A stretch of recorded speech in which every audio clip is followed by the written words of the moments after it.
Baik, assalamualaikum warahmatullahi wabarakatuh. Selamat malam dan salam sejahtera buat kita semua. Hari ini kita lanjutkan kembali pertemuan ke-8 untuk mata kuliah e-commerce ya. Jadi tujuan pembelajaran kita pada hari ini ya, mahasiswa akan memahami tentang implementasi e-commerce. Adapun pokok bahasan yang akan kita bahas, yang pertama mengenai implementasi e-commerce, kemudian menyiapkan email dan membuat akun di Gmail. Ya, jadi nanti kita ini ada 2 email pembuatan akun email yang paling familiar digunakan atau yang paling sering digunakan. Yang pertama adalah email dari Google, yang kedua email dari Yahoo.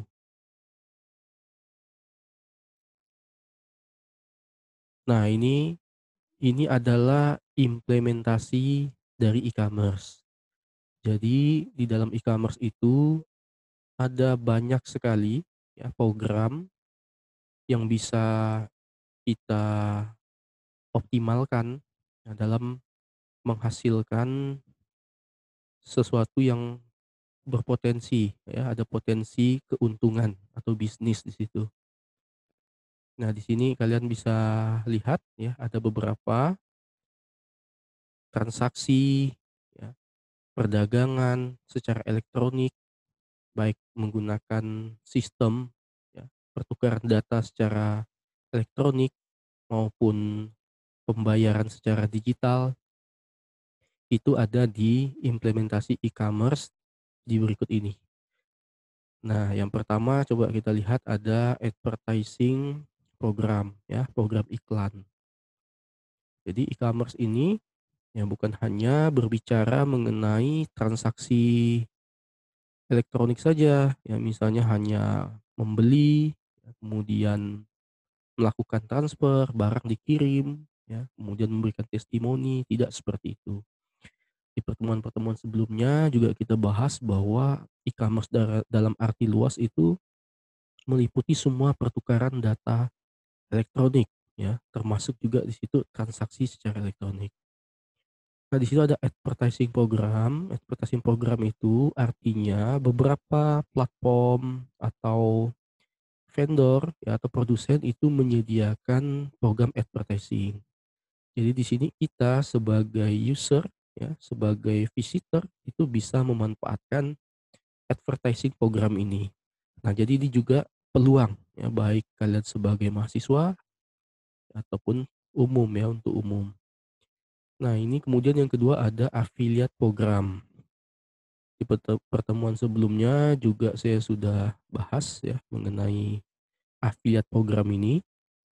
Jadi affiliate program ini banyak disediakan oleh vendor-vendor ya, atau perusahaan-perusahaan digital di dalam dunia e-commerce. Ya paling sederhana misalnya marketplace, kalian sudah tahu beberapa marketplace. Nah, itu menyediakan affiliate program. Affiliate program itu adalah salah satu mekanisme ya yang ditawarkan oleh perusahaan atau vendor agar kita ya sebagai user itu bisa membantu memasarkan produk mereka, baik dalam bentuk gambar atau URL yang kita tampilkan di website pribadi kita, ya di blog pribadi kita, di Instagram kita, di media sosial kita, sehingga nanti ketika URL atau tautan tersebut diklik, yang mana itu berisi profil atau deskripsi produk tertentu dari vendor yang menawarkan programnya. Ketika nanti terjadi transaksi, maka kita akan mendapatkan sejumlah fee. Tentunya untuk mengikuti affiliate program ini, ya, kita harus melakukan registrasi terlebih dahulu pada perusahaan e-commerce yang menyediakan. Kemudian survei program ya, banyak sekali juga vendor-vendor atau perusahaan e-commerce yang menyediakan survei program. Nah, ini dibuat ketika perusahaan ingin melakukan survei dan membutuhkan orang lain untuk mengisi survei tersebut. Nah, dan itu ada fee atau kompensasi yang akan diberikan perusahaan tersebut ketika kita mengisi. Kemudian portal, ya, portal. Portal itu merupakan ya salah satu konten website juga, ya. Kemudian itu kita bisa manfaatkan. Kemudian jual beli domain. Nah, jual beli domain ini yang menarik sekali ya. Ini kaitannya jual beli domain itu juga dengan domain parking. Jual beli domain itu domainnya itu dibeli ya. Jadi kita mencari domain, URL, dan domain yang unik ya, kemudian dijual kembali dengan harga yang lebih mahal. Nah, domain parking ini juga sama. Misalnya kita melihat ada satu URL unik ya, URL unik dan domain yang unik yang mungkin perusahaan lain ya, perusahaan lain atau pihak lain tertarik untuk membeli atau ada ada rencana untuk melakukan pemesanan atau, membeli domain atau membuat domain gitu ya, membuat URL dengan domain, dengan nama tertentu tetapi tidak terpikirkan sebelumnya, justru ini sudah dipikirkan, terlebih dahulu atau lebih awal oleh para inisiator. Nah, ini nama domain inilah nanti yang bisa kita jual kembali. Ya memang sih ya yang namanya, domain, URL itu kan banyak sekali ya, misalnya pontianakinformasi.com ya kan, atau ada perusahaannya, Sinar Jaya Abadi, misalnya CV Sinar Jaya Abadi, maka URL-nya Sinar Jaya Abadi, ya domainnya bisa .com, bisa .net ya, bisa .xyz, .id dan sebagainya. Nah, kalau misalnya, perusahaannya tidak masalah dengan nama domain, ya dengan nama URL atau domain yang akan dibeli, ya itu tidak terlalu menjadi masalah. Tapi di lain kesempatan ada juga dan tidak sedikit ya, eee, domain yang terparking dengan nama yang akan dibeli oleh pemilik nama aslinya, ya. Misalnya dia pemilik tadi CV Sinar Jaya Abadi. Dia nggak mau membeli domain misalnya sinarjaya.com, dia nggak mau. Nah, sementara, dia cek ya, dia cek sinarjayaabadi.com ya, sinarjayaabadi.com itu sudah ada yang membelinya. Nah, dalam kasus tertentu jika namanya sama ya, itu kan tidak bisa ya, bentrok ya. Kita tidak bisa mendaftar dengan nama URL dan domain yang sama. Nah, untuk itu jika domain yang dibuka atau alamat website yang dibuka itu sudah berisi mungkin perusahaan lain yang kebetulan namanya mirip, ya bisa saja ya, bisa saja CV Sinar Jaya Abadi tadi itu ya harus mencari alamat baru. Ya, misal ditambahkan CV-nya di depan sinarjayaabadi.com. Nah, itu nanti bisa dicek ya. Nah, tapi jika ketika dia membuka save sinarjayaabadi.com ini sudah dibeli URL dan domainnya, tetapi ketika diklik itu domainnya hanya parking saja. Nah, ini bisa menjadi peluang juga ya bagi yang tadi saya sampaikan jual beli domain itu. Jadi ada pihak pihak pihak yang satunya ini, melihat tren nih, "Oh ini kayaknya domain ini kayaknya bagus nih. Saya beli saja, saya parking. Nanti sewaktu-waktu jika ada yang membutuhkan maka bisa menghubungi saya." Nah, saat kita beli domain yang harganya tidak terlalu mahal, setahun itu ya sekitar ya bermacam-macam ya, dari 60.000 ya atau di bawah 60.000 ya, sampai dengan 190.000 per tahun, ya. Nah, ini kita lanjutkan lagi, ya kemudian e-commerce sudah jelas ya. Jadi selain kalian tadi bisa mengambil keuntungan atau mencari peluang ya, melalui advertising program, affiliate dan sebagainya, ya kalian juga bisa ya membuat sebuah website dengan menyediakan mekanisme transaksi pembayaran yang lengkap dan sebagainya ya. Kemudian kita lanjutkan lagi. Nah, ini sebenarnya nanti mahasiswa tinggal dicoba-coba saja nih ya. Nah, ini hanya sebagian kecil yang saya perlihatkan ya. Jadi advertising program itu sangat banyak ya. Jadi implementasinya kita sudah bisa lihat. Nah, sekarang ini advertising programnya.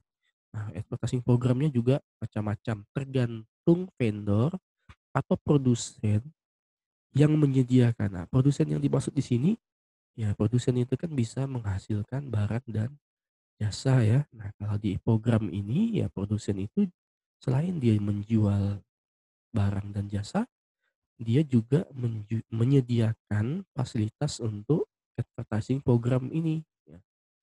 Misalnya pay per click, artinya kita dibayar ketika melakukan klik, kemudian AdSense, AdBright ya, AdHerus, AdKnowledge dan seterusnya itu ya, banyak ya sampai dengan klik. Nah, di situ lengkap juga dengan URL-nya www.kontera.com ya, google.com AdSense ya, dan seterusnya ya. Kemudian nah lanjut lagi masih ya, tadi kita bisa lihat penerbit atau vendor atau produsennya itu pasti beda-beda ya. Nah, di sini ada juga publisher ya. Nah, kalau ini kan tadi pay per click ya, PPC. Nah, ini pay to click. Nah, membayar untuk mengklik. Nah, itu ya. Yang ini tadi coba kita ulang ya. Ini ya, yang ini pay per click. Nah, jadi kita akan dibayar ketika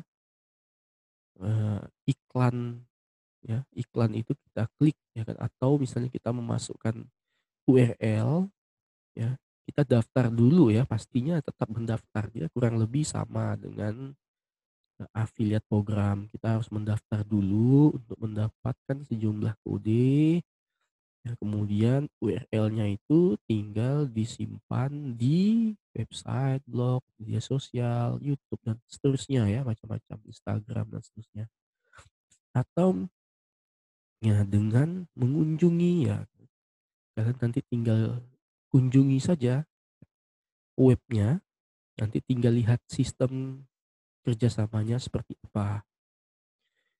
Nah, dan pastinya ini dibayar bukan dalam rupiah, tapi dalam dolar. Nah, kemudian ada pay to click. Ya, pay to click ini dibayar ketika kita mengklik. Pay per sale, ya, dibayar ya perusahaan akan memberikan komisi untuk penjualan langsung. Nah, dari situs web Anda, misalnya di Amazon ya, ada itu programnya. ClickBank, ShareSale, dan seterusnya. Kemudian pay per lead, PPL. Perusahaan akan membayar hadiah setelah pengunjung digiring dari web Anda, nah itu tadi ya, ke situs web perusahaan dan mengisi formulir pembelian. Jika membeli langsung, maka perusahaan tidak membayar hadiah. Nah, paham ya maksudnya ya? Yang tadi saya sampaikan seperti itu ya, perusahaan akan membayar setelah pengunjung mengklik. Makanya kalau kalian pernah lihat banyak sekali blog-blog ya kan yang iklannya banyak. Nah, itu seperti itulah salah satu contoh affiliate program ya. Jadi dia banyak memasukkan iklan, ketika iklan itu diklik maka akan langsung menuju ke situs produsen, ketika terjadi transaksi karena di sistem sudah terbaca, kita sudah mendaftar di awal, kita sudah punya user ID ya atau nomor ID, maka nanti otomatis ketika terjadi transaksi kita akan mendapatkan sejumlah hadiah atau fee. Kemudian ada two-tier program, perusahaan akan memberikan komisi dari penjualan langsung dan dari penjualan afiliasi yang Anda rekrut, ya. Satsel, Greenhorse, dan seterusnya ya. Nah, artinya sebenarnya ya teman-teman mahasiswa bisa lihat di sini ya, ini peluang kan, kalian bisa cocoknya di program yang mana, ya. Ya banyak sekali peluang-peluang atau yang bisa dimanfaatkan ya, dalam dunia digital e-commerce ini ya. Nah, kalau kalian tidak mempunyai sedikit atau pengen saja berjualan di marketplace, silahkan. Kalian cukup buat akun, kemudian jualanlah di marketplace, Shopee, Tokopedia. Nah, saat ini kan kalian cuman berbelanja, tetapi cobalah menjadi penjual juga. Karena kan banyak sekali produk-produk lokal yang kalian bisa angkat, ya. Begitu juga dengan Facebook, manfaatkan bukan Facebook saja ya, media sosial, ya. Bisa Facebook, bisa Instagram, kemudian bisa Twitter dan sebagainya. Nah, selain itu kalian juga bisa memanfaatkan video blog ya, jadi nge-vlog. Nah, misalnya menggunakan YouTube dan seterusnya. Kalau kalian hobi musik, kalian bisa menjual musik kalian di beberapa vendor penyedia eh, musik ya, file musik. Itu kalian bisa juga jual atau kalian jual di marketplace juga bisa. Atau buat website pribadi ya, website untuk jualan juga bisa. Atau membuat fanspage di media sosial atau Instagram bisnis itu juga bisa, ya. Nah, kemudian ada survei program, ya ini memang tidak terlalu besar sih ya, lumayan, tapi kalau $1 gitu kan dikumpulkan sedikit-sedikit maka lumayan. Yang penting memang untuk mengikuti program-program ini memang harus mempelajari benar gitu ya. Jadi memang harus banyak waktu di sini. Dibayar ini yang survei ini dibayar berdasarkan isian survei yang Anda isikan sesuai petunjuk yang diberikan, ya. Nah, nanti tinggal dibuka nih ya, kemudian bisnis program menghasilkan uang dengan melakukan transaksi bisnis, contohnya marketiva.com. Combination program, nah ini perusahaan menyediakan, nah tidak sedikit juga perusahaan yang menyediakan kombinasi semua program di situ ya, bisa mereka juga menyediakan pay per click, pay per sale, ya, pay per lead, cost per visit, ya, cost per klik dan sebagainya, ya. Nih seperti contohnya Linkshare ya, Quicksort, Citika dan seterusnya ya. Nah sekarang yang penting apa? Kita harus yang menyiapkan email. Nah kalian di sini sudah dapat gitu ya, sudah dapat atau sudah mempunyai akun Gmail, ya. Nah akun Gmail yang ya paling sering ya atau paling familiar digunakan di kalangan umum. Nah sekarang kalian sudah mempunyai email, tetapi dengan nama domain afiliasi, di mana di belakangnya @unmu.pnk.academic.id. Nah, kalian nanti bisa membuat akun Gmail ya, dengan akun yang baru ya, dengan ID yang baru juga boleh ya. Karena nanti kalian ini juga diminta untuk membuat sebuah website ya. Website atau paling tidak blog, ya nanti saya tidak wajibkan kalian membuatnya menggunakan apa, ya karena, eee, kalau kita membuat website itu ada beberapa opsi ya, bisa secara free, ya bisa juga yang berbayar. Nah misalnya kalau kalian membuat ya ini untuk email nih saya coba lanjutkan dulu sebentar ya, ini nggak terlalu sulit lah ya kalian untuk membuat email Yahoo. Yahoo ini sekarang dia sudah ini ya, diakuisisi oleh Google. Kalau tidak salah ya sekitar tahun 2017 ya, sebesar 63 ya, sekitar 60-an gitulah ya, 60 triliun. Nah, jadi sudah diakuisisi oleh Google ya. Nah, kalian tinggal cari saja sebenarnya banyak sekali perusahaan-perusahaan yang telah diakuisisi oleh Google. Kalian bisa cari di Wikipedia itu banyak ya. Nah, Google dan Yahoo ini kan merupakan ya sama-sama mesin pencari ya, SEO, Search Engine Optimization, ya sama-sama mesin pencari. Nah, bedanya ya kalau di akuisisi itu, ya kalian juga sudah belajar di semester-semester sebelumnya, Google mengakuisisi Yahoo, tetapi Yahoo tidak dirubah namanya, ya, tidak dirubah namanya, hanya diambil alih saja, kepemilikannya diambil oleh Google.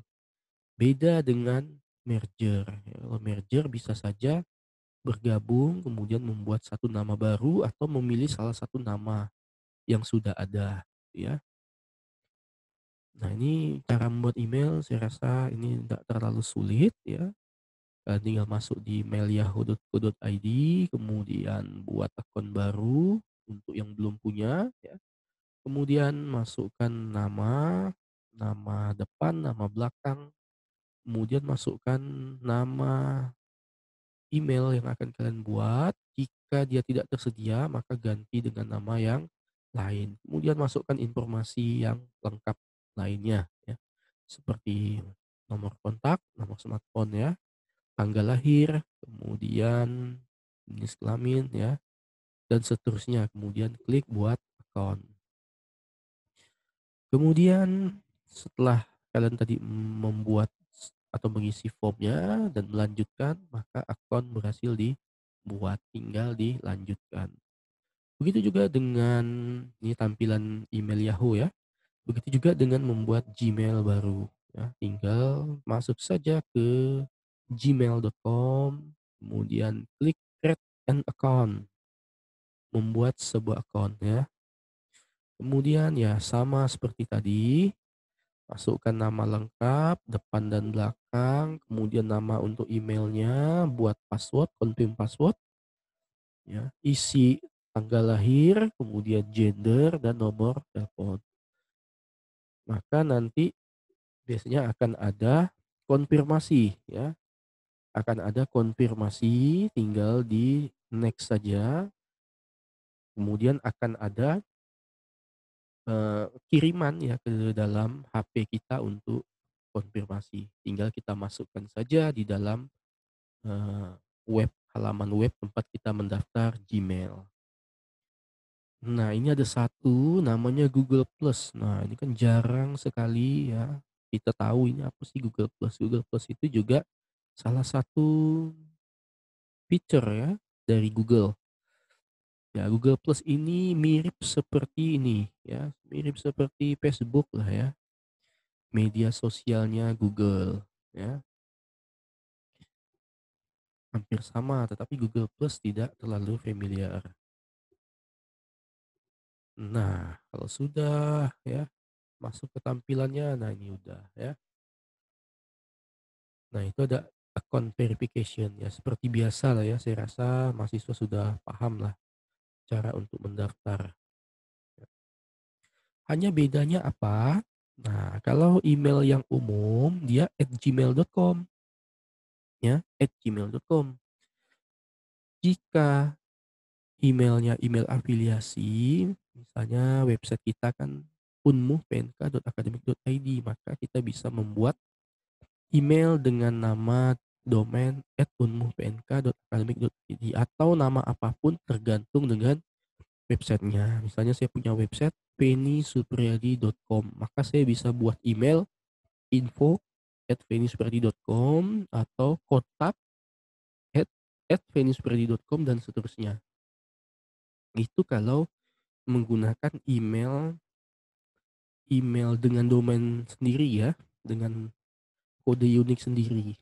Nah, sama dengan domain tadi ya, dengan yang Gmail umum, jadi Google ini juga menyediakan fasilitas untuk membuat sebuah blog pribadi yang nantinya kita bisa tata ya, atau kelola atau custom blog tersebut sehingga menjadi suatu tampilan website yang menarik. Nah, hanya saja ya, blogger.com ya, kalian bisa akses di blogger.com. Nah, hanya saja ketika kalian membuat sebuah domain ya, membuat sebuah domain itu kalian tidak bisa membuat nama domain dengan kode unik kalian, ya. Tetap harus menggunakan embel-embel Blogspot ya, blogernya tadi ya, Google. Jadi misalnya kalian pengen buat store back Pontianak, ya kan, storeback Pontianak dot nah blogspot ya, .blogspot.com. Jadi ada blogspot.com. Jadi lebih panjang, ya kan. Nah kalau misalnya saya pengen buat, domain ya, alamat dengan nama yang sesuai yang saya inginkan, bisa nggak? Bisa, tetapi harus membeli domain tersebut di penyedia domain ya. Banyak sekali, kalian tinggal cari saja penyedia-penyedia domain. Yang paling saya sering gunakan ya salah satunya adalah rumahweb.com atau Niaga Hoster juga boleh ya, atau GoDaddy juga boleh. Banyak sekali ya penyedia-penyedia domain dan hosting. Ya, apa tuh hosting? Hosting itu tempat menyimpan datanya, ya, tempat menyimpan data-data dari website sehingga bisa ditampilkan atau diakses secara global 24 jam. Kita tidak perlu membeli server tetapi bisa menyewa servernya ya. Nah itu ya, domain dan hosting.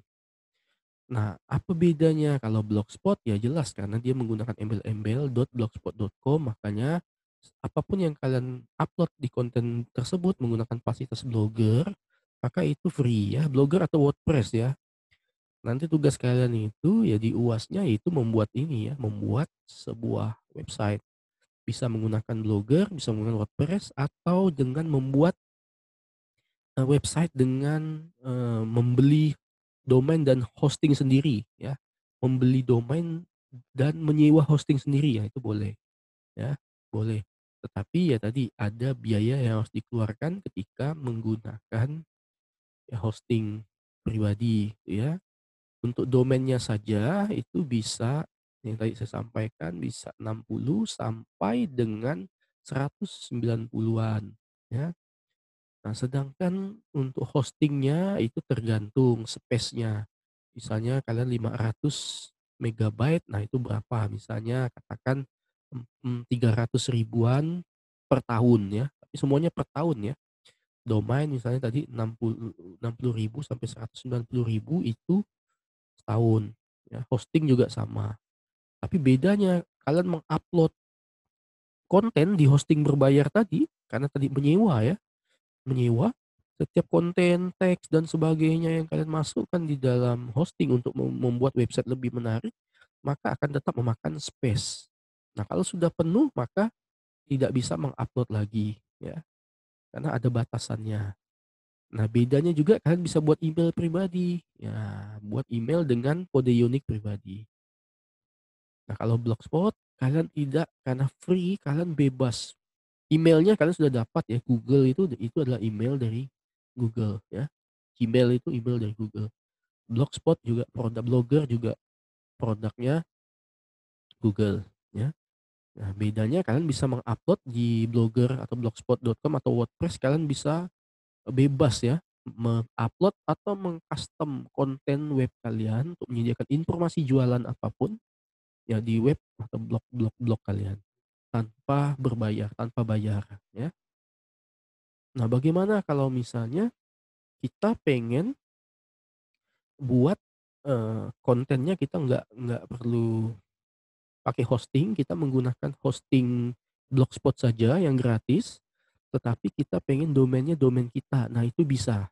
Kalian tinggal beli saja domainnya, nanti di bagian pengaturan Blogspot itu ada custom untuk merubah.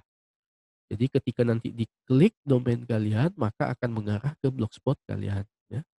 Nah, saat ini juga kita sudah, pasti kalian pernah lihat ya, banyak sekali template-template ya atau desain yang menarik untuk menata web kalian. Nah, inilah nanti yang juga akan jadi tugas kalian ya. Oke, ini sudah selesai. Sekarang saya akan coba tunjukkan ya, untuk minggu ini ya, untuk UAS ya, untuk UAS take home saja, UASnya.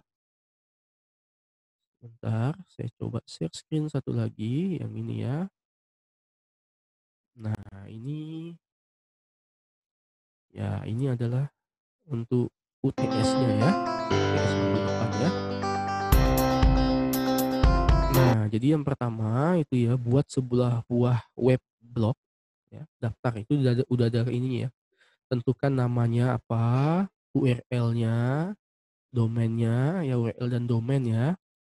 Karena kalian kalau misalnya mau pakai yang gratis ya otomatis nanti namanya misalnya ya, storebackpontianak.blogspot.com udah pasti kalau yang tapi jika kalian ingin beli domain, saya sudah sampaikan tadi ada beberapa, domain ya yang penyedia domain bisa di rumah web ya, GoDaddy atau Niaga Hoster dan seterusnya, ya untuk kalian menyewa domain. Kemudian, yang telah direncanakan pastinya ya, jadi dilihat-lihat lagi kira-kira nama apa yang cocok. Kemudian nanti pasti ada cek ketersediaan ya. Kalau di Blogspot itu nanti ada cek ketersediaan ya. Untuk tutorialnya nanti akan saya sampaikan ke depan ya, ada video-video berikutnya. Nah, nanti di situ, itu kan kalian cukup ya untuk yang pertama-pertama ini, kalian tidak langsung ke custom, tetapi mengisi form atau melakukan setting standar saja untuk blognya. Baru nanti di custom nanti ya. Nah, isi saja dulu isi nama usaha, deskripsi usaha ya, dan gunakan template sederhana ya. Jadi masih menggunakan template sederhana. Tapi saya tidak batasi juga kalau memang kalian sudah lebih mahir, silahkan menggunakan template yang menurut kalian ya itu menarik, tetapi template-nya pastikan itu mengenai ini ya, untuk jualan gitu ya, untuk jualan barang dan jasa yang akan kita tawarkan ya, bukan dalam diary atau blog pribadi ya. Nah, kemudian ini nanti ya tambah halaman baru ya, profil ya, produk, mekanisme transaksi ya, pembayaran atau ekspedisi. Jadi nanti harus ada menu-menu ini ya, menu-menu ini nanti harus ada. Kontak ya dan seterusnya. Ini take home saja, 5 menu tambahan ya dari 6 menu, karena menu home otomatis sudah tersedia. Biasanya di website kan ada menu home. Ya, tinggal nanti kalian tambahkan lagi 5 menu tambahan lainnya, ya, yaitu profil, ya kan, produk, mekanisme transaksi, pembayaran, dan kontak. Ada 5 menu tambahan. Home kan otomatis. Jadi total ada 6 menu, ya. Lanjut.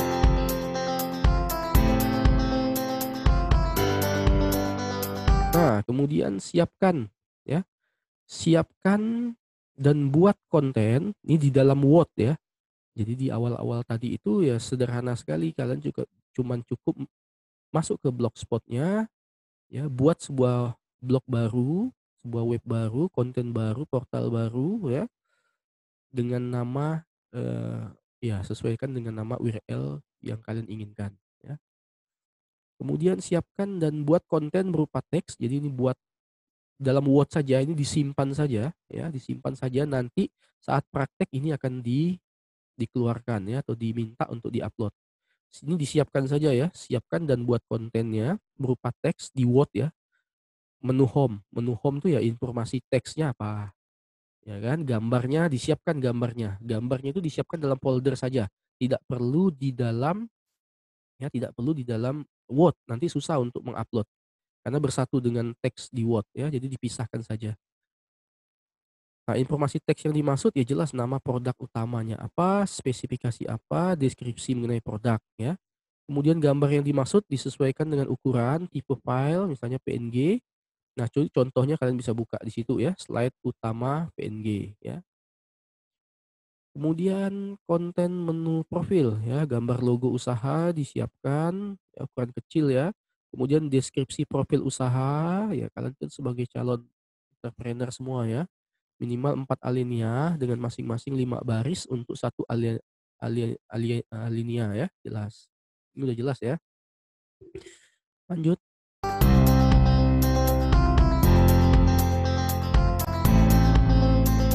Nah, kemudian ya konten menu produk ya. Udah jelas, kalian siapkan gambar produk yang akan kalian jual. ya, minimal 12 jenis file. Kalian kan pasti semuanya punya peminatan, bukan peminatan konsentrasi keuangan, SDM, pemasaran ya, tetapi peminatan ke pengennya tuh punya usaha apa. Nah, di sini coba kalian terapkan ya, menjual produk apa yang ingin kalian jual. Kalau punya produk lokal ya masukkan ya. Deskripsi produk yang dimaksud di sini ya, jadi udah gambar, disiapkan gambar, nanti akan diupload ini, disimpan. Kemudian deskripsi produk itu minimal 12 jenis file gambar ya. Harga dan spesifikasi dari setiap gambar produk yang ditawarkan ya. Contoh gambar produk dapat dilihat pada, nah itu contohnya ya. Lagi. Nah, kemudian konten menu mekanisme transaksi ya. Mekanisme transaksi udah jelas lah ya, deskripsi mekanisme transaksi, masukkan gambar, alur-alur transaksi, disertai gambar atau video ya yang jelas. Pembayaran atau ekspedisi ya kan pasti ada toko kami menyediakan ya fasilitas payment-nya apa saja, logo perbankan untuk transaksinya yang disediakan apa, nomor rekening ya, nama pemilik ya, ini juga di-link-kan juga dengan URL web perbankan. Jadi ketika klik misalnya mau melakukan banking atau membuka, perbankan ya tinggal diklik akan menuju ke website perbankannya. Ekspedisi juga dijelaskan di situ ya, fasilitas logistis yang ditawarkan oleh toko kita, nama, logo ekspedisi masukkan semua. Kemudian konten menu kontak ya udah jelas ya, kontak ya masukkan deskripsi alamat telepon, HP, WA, email, sejelas-jelasnya ya untuk informasi kontak.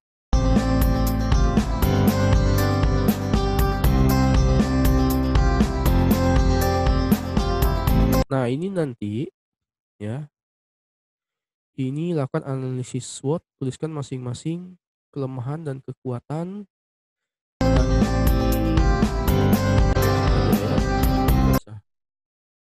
yang ini nggak usah ya, tapi boleh juga, kalian sebagai wacana saja ya. Nah itu di situ kan ada analisis SWOT ya kan, ini untuk wacana kalian saja, pemahaman supaya pemahaman kalian makin bagus ya. Ya ini kan sudah dapat juga di semester sebelumnya di manajemen pemasaran ya. Di situ ada strength, weakness, opportunity ya, threat ya, SWOT ya. SWOT itu kan analisis kekuatan, kelemahan ya, peluang dan ancaman. Nah, kalau kalian melakukan suatu bisnis online kan harus melihat apa sih kelemahan produk yang saya jual, ya kan? Apakah mudah ditiru, apakah sudah banyak yang menjual, harganya gimana ya kan? Kemudian kelemahannya apa? Itu ada kelemahan dari bisnis toko online yang dibentuk. Ya, kemudian peluangnya seperti apa ya. Nah, jadi membuat dasar kita berjualan salah satunya dari sini juga ya. Ancaman bisnis street, ancaman ya dari bisnis toko lain yang akan dibentuk itu seperti apa. Ini harus kalian juga pahami sebelum satu toko. Nah, nanti ini tinggal waktunya ini 2 minggu ya setelah di-publish sesuai jadwal. Nah, ya di-publish sesuai jadwal, waktunya 2 minggu, ya. Jadi, hari ini akan saya publish ya, pertemuan yang ini, ya, kemudian nanti di hari Senin, ya dipisah saja ya, di hari Senin nanti akan saya publish mengenai meet-nya, ya, di pertemuan ini pertemuan ke-8 ya, di pertemuan ke-9 ya. Oke, itu saja ya yang bisa saya sampaikan, ya semoga apa yang saya berikan pada hari ini, ya itu bermanfaat bagi kita semua. Baik saya akhiri, assalamualaikum warahmatullahi wabarakatuh.